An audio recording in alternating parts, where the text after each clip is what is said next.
"Open your eyes," I say to my daughter Winnie, as she's sprawled across her bed, sleeping sideways on her stomach, arms outstretched like she's surfing in a dream. Spring sun streams through the gaps in the curtains, throwing shadows across the floor, and tinting her dirty blonde hair a shade lighter. Looking at Winnie is like looking in my own mirror circa 1993, with a Nirvana sweatshirt, the oversized boxers around her hips, and the neon green socks slightly sagging in the feet that she tried to take off during the night, before deciding it wasn't worth the effort.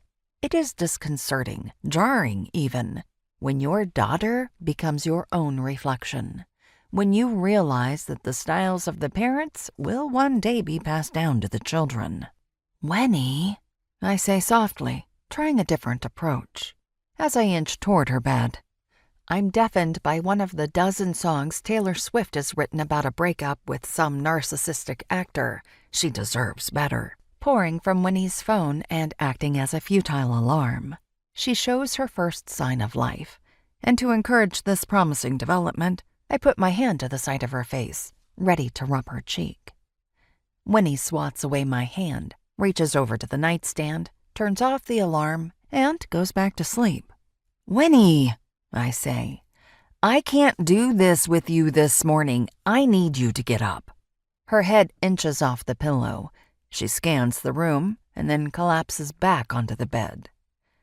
Losing my already limited patience, I pull the orange and cream Urban Outfitters duvet off her body.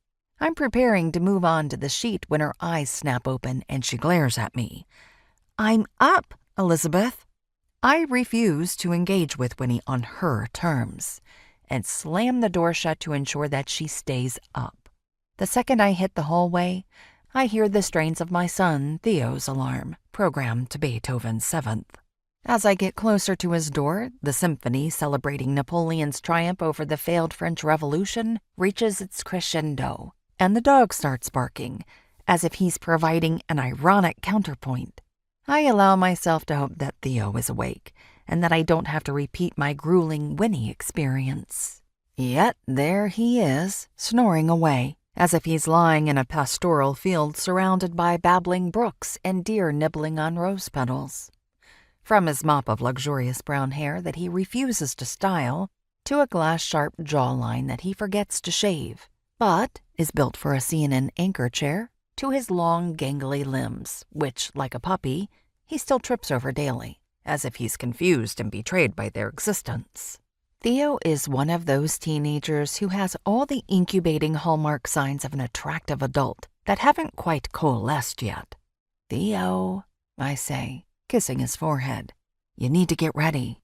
The only one listening is the dog, who intuits my presence as the sign for a potential walk and bounds off the bed, carelessly stepping on Theo's head.